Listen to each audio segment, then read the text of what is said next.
चीज़ मुझे अच्छी नहीं लगी दिल्ली में, मेरी मम्मी पापा और बहन तीनों मेरी शक्ल देखने लगी कि इसको क्या हो गया। तो I am so sorry, but मेरे साथ आई डोंट नो व्हाई हमेशा एक्सपीरियंस थोड़ा बुरा ही होता है।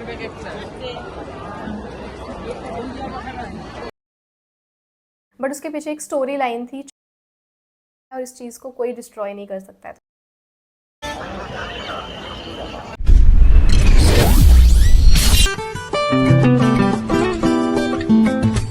So yeah guys, we all are set to go और मैंने कैब बुक कर दी है। अभी दिखा रहा है 4-5 मिनट आने के लिए, इसलिए मेरे पास टाइम था। मैं तो व्लॉग शुरू कर देते हैं। मैं भी आज तक अभी नहीं गई हूँ वो टेम्पल में, so let's see how it is.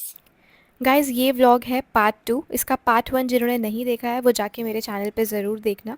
तो चलो शुरू करते हैं। तो यहाँ हम निकल गए थे टेंपल जाने के लिए और बहुत सारी ऐसी चीज़ें थी जो मुझे पहले से नहीं पता थी और वहाँ जाके पता चली, जो मैं आपको इस वीडियो के थ्रू बताऊँगी ताकि आपको एडवांस में पता हो।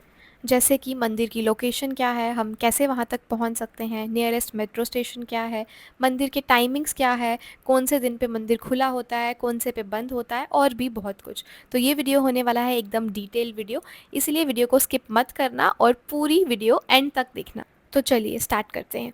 अगर आपको मेट्रो से जाना है तो आपका नियरेस्ट मेट्रो स्टेशन पड़ेगा अक्षरधाम मेट्रो स्टेशन। आप वहाँ पर उतरिए तो आप मंदिर आराम से जा सकते हैं। अगर आप प्राइवेट व्हीकल से जा रहे हैं या कैब से जा रहे हैं तो ऑब्वियसली आप लोकेशन डाल सकते हैं और आप बहुत आसानी से यहाँ मंदिर में पहुँच जाएंगे। अब बाहर रोड पे ही आपको ऐसे बहुत सारे लोग दिखेंगे और हो सकता है कि आपको आपका कैब वाला बोले कि हम आपको यहीं पर उतार देते हैं, इसके आगे गाड़ी नहीं जाएगी, जो कि एकदम सफ़ेद झूठ है। हमें भी यही बोल रहा था, बट हमने बोला कि नहीं, आप थोड़ा अंदर चलो, जहाँ पे कोई रोकेगा हम वहाँ पर उतर जाएंगे। तो ऐसा नहीं था, बिल्कुल अंदर तक वो लोग गाड़ी जाने देते हैं, आप आराम से जा सकते हैं, कोई आपको नहीं रोकेगा। और प्राइवेट गाड़ियों के लिए भी देखो पार्किंग है, आप आराम से गाड़ी पार्क भी कर सकते हैं। सो कैब लास्ट यहाँ तक जाती है जहाँ पर 3 बोर्ड दिखेंगे आपको, ड्रिंकिंग वाटर और वॉशरूम के बोर्ड लगे हुए हैं। गाइस, आई वाज थिंकिंग कि मैं आपके लिए व्लॉग बनाऊंगी and I got to know that phones are not allowed and I am going to clock room where I have to deposit all my stuff including mobile phone, so I won't be able to make vlog. Just खुद देख सकती हूँ। So guys, आपको clock room जाना है, एक form fill करना है जिसमें आपको डिक्लेयर करना है कि आपके पास कौन कौन से इलेक्ट्रॉनिक डिवाइसेस हैं, अपना नाम, डेट, एवरीथिंग। और उस फॉर्म में लिखा रहेगा क्या चीज़ें लेकर जा सकते हो और क्या चीज़ें नहीं लेकर जा सकते हो। आपकी जितनी भी वैल्यूएबल आइटम्स हैं like jewellery, cash, passport, your keys, your wallet, वो सब आपको डिपॉजिट नहीं करना है। बाकी जो भी रेस्ट ऑफ द थिंग्स हैं वो सब डिपॉजिट करनी पड़ेगी। मुझे नहीं पता था तो मैं तो अपना इलेक्ट्रॉनिक माइक भी लेके गई थी, बट इलेक्ट्रॉनिक्स में आपको सब कुछ डिपॉजिट करना पड़ेगा। और अंदर फोटोग्राफी अलाउ नहीं थी, इसलिए मैंने ये छोटी छोटी क्लिप इंटरनेट से ली है ताकि आपको कुछ ग्लिम्स मिल सकें। अब बात करते हैं टाइमिंग्स की। सो ये टेम्पल सुबह 10 बजे से शाम को 6:30 तक खुला रहता है। सारे दिनों पे खुला होता है एक्सेप्ट मंडे, तो मंडे को ये टेम्पल क्लोज़ होगा। ये हो गई टाइमिंग्स की बात। अब हम बात करते हैं कपड़ों की। अब चाहे मेल हो या फीमेल, अगर आपके कपड़ों की लेंथ नी के ऊपर है तो वो आपको अपने साइड से कुछ कपड़े देंगे जो आपको अपने ड्रेस के ऊपर पहनना पड़ेगा। क्योंकि मैंने 2 फॉरेनर्स को देखा था, दे वर वेयरिंग शॉर्ट्स, एक मेल था एक फीमेल थी, और उनको उन्होंने ऑरेंज कलर का कुछ कपड़ा दिया था जो उन्होंने अपने कपड़ों के ऊपर बस ऐसे ही लपेट लिया था। और गाइस, अंदर एक वाटर शो भी होता है जिसका प्राइस 90 रुपीज़ पर पर्सन है और जो ड्यूरेशन है वो 25-30 मिनट्स, आधे घंटे का ये शो होता है, बट वर्थ वॉचिंग, ज़रूर देखना। और ये बैग जो मैंने डिपॉजिट किया था वो फाइनली कलेक्ट कर लिया और ये रहा वो क्लॉक रूम जहाँ से आप अपना सामान कलेक्ट कर सकते हो। अंदर ही आपको फूड कोर्ट भी मिल जाएगा और प्राइसेस भी रीज़नेबल थे, तो आप आराम से खा पी सकते हो। तो टाइम हो गया था घर जाने का और हमने सोचा कैब बुक कर लेते हैं, लेकिन यहाँ पर लोग फ़ोटोज़ खींच रहे थे तो मैंने अपनी बहन को बोला कि मैं अंदर तो कुछ शूट नहीं कर पाई, चलो बाहर ही थोड़ा सा शूट कर लेते हैं, because it was not allowed. तो मेरी बहन यहाँ मेरे लिए शूट कर रही थी और मैं कैब बुक कर रही थी।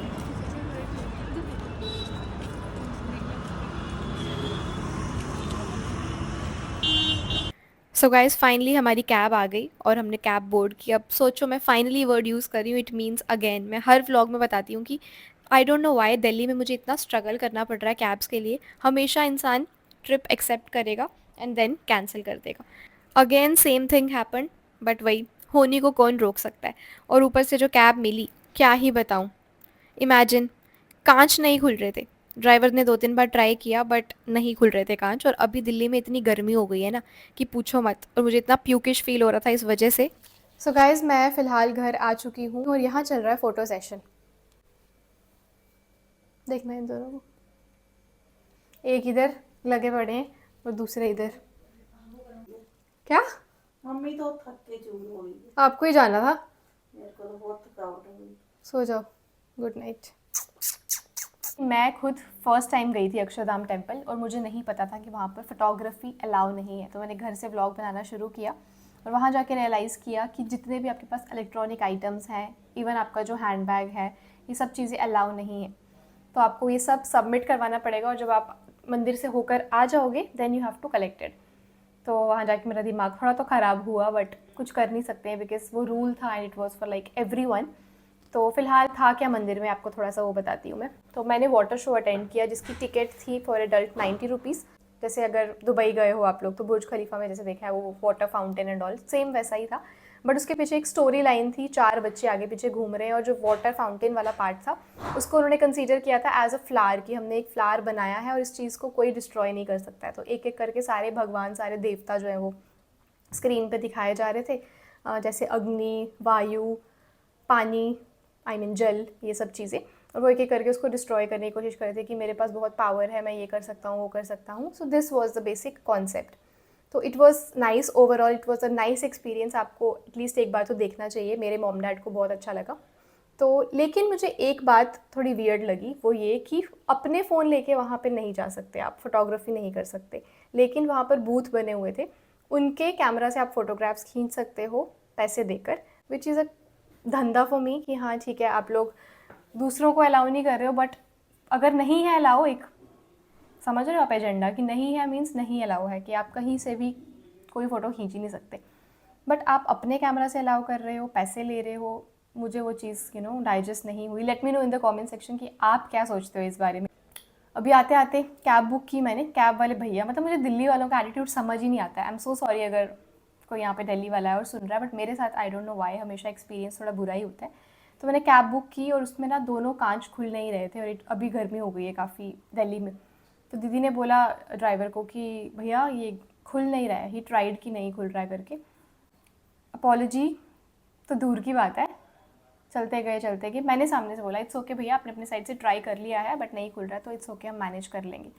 उतरने के टाइम पे मैं बोल रही हूँ राइट लेके पहला लेफ्ट लेना, मतलब ऐसे एग्जाम्पल के तौर पे। अब उसने राइट तो ले लिया बट पहले लेफ्ट की जगह आगे जाने लगा, तो मैंने भैया लेफ्ट लेफ्ट, ऐसे हो गया। मैंने राइट लेके पहला लेफ्ट था, ये राइट है, ऐसे चिल्लाया। मेरी मम्मी पापा और बहन तीनों मेरी शक्ल देखने लगी कि इसको क्या हो गया। तो उनको भी लगा कि बहुत वियर्ड लोग हैं, और मम्मी ने आज मुंह से बोल दिया कि यार बॉम्बे के लोग, और आई डोंट नो क्यों मेरे साथ ऐसा एक्सपीरियंस होता है। वेल यही था आज का दिन। तो मैं एक बार घर वालों से पूछती हूँ, आपको मिलवाती हूँ कि उनका कैसा दिन था आज का। सो गाइस सबसे पहले हम चलते हैं पापा के पास और उनको पूछते हैं उनका रिएक्शन। तो कैसा रहा आज आपका दिन? आज का दिन सुबह से थोड़ा घर में बैठे रहे, दोपहर के बाद निकले, चलो घूमते फिरते हैं कहीं आगे पीछे। तो बच्चा पार्टी हमें ले गई, कैब की बुक और चले गए कैसा लगा मंदिर। आपको वाटर शो? बट अच्छा बच्चा था, अच्छा था ना? अच्छा था। दोबारा भी बोले जाने के लिए तो अरे एक दो बार तुम बंदा देखते तो मज़ा ही आता है, फिर बार बार देखने का भी इतना मज़ा नहीं है। ओके, अब तानिया से पूछते हैं उसको कैसा लगा। नेक्स्ट है ये तानिया दीदी, अब इनकी टर्न है। आप बताएंगे आज का आपका एक्सपीरियंस कैसा था? आज का एक्सपीरियंस मुझे ठीक लगा क्योंकि हम कल घर से निकले नहीं थे, थोड़ी देर के लिए शाम को निकले थे, बट आज फाइनली हम गए कहीं डेस्टिनेशन पे। हम लोगों ने अक्षरधाम देखा नहीं था पहले, तो इस बार डिसाइड किया कि लेट्स सी कैसा है वो। तो एक नया एक्सपीरियंस था, अच्छा था, अंदर से बहुत सुंदर था। And then we saw the water show so it was a good experience and अच्छा लगा मुझे ओवरऑल। बस एक चीज़ मुझे अच्छी नहीं लगी दिल्ली में, क्योंकि मैं काफ़ी 3 साल बाद दिल्ली आई थी और मुझे लगा कि वैसा ही इन्वायरमेंट होगा जैसे मेरे टाइम पर हुआ करता था। But I noticed one thing कि लोग बहुत रूड हो गए हैं यहाँ के कैब ड्राइवर्स एंड ऑल। तो ये मुझे चीज़ अच्छी नहीं लगी क्योंकि पहले ऐसा नहीं था जब मैं यहाँ रहती थी, मेरे को हमेशा अच्छे लोग ही मिले हैं जहाँ पर भी मैं गई हूँ। But this time I faced like they get very rude in silly things. Even I have told this same thing to them. तो मैंने बोला कि शायद मेरा ही एक्सपीरियंस बुरा होता है, मेरा ही नसीब ख़राब है, but if you also felt the same thing it means कि I was not the only one and that's it. या अब टर्न आती है मम्मी की। आप बताइए आपका एक्सपीरियंस कैसा था? पापा और दानिया दोनों बता चुके हैं। बहुत बढ़िया रहा, बच्चों के साथ घूमने का अलग ही आनंद है। बॉम्बे एंड दिल्ली? बॉम्बे तो बेस्ट है, दिल्ली में तो बहुत रूड लोग हैं। देखो गाइस, सेम चीज़ तीसरी बार रिपीट हुई। मैंने भी यही बोला, बहन ने भी यही बोला और अब मम्मी जी भी यही बोल रही हैं। तो आई डोंट नो बट जैसा कि कहा जाता है कि दिल्ली दिल वालों का शहर है, लेकिन अभी के सिनेरियो को अगर मैं देखूं तो मुझे तो नहीं लगा दिल वालों का शहर, क्योंकि अगर होता तो लोग सब एक जैसे होने चाहिए थे। बट चलो कोई बात नहीं, मे बी ये एक्सपीरियंस ठीक ना हो और rest of the people should be good, but if not then that's okay, we can't do anything. So guys आपने सुन लिया इन लोगों का एक्सपीरियंस भी। अब मैं इस ब्लॉग को यहीं पर करती हूँ and, because we all are exhausted, बहुत थक चुके हैं। और मिलेंगे आपसे नेक्स्ट ब्लॉग में, तब तक के लिए हंसते और मुस्कुराते रहिए और अपना ख्याल रखिए। बाय।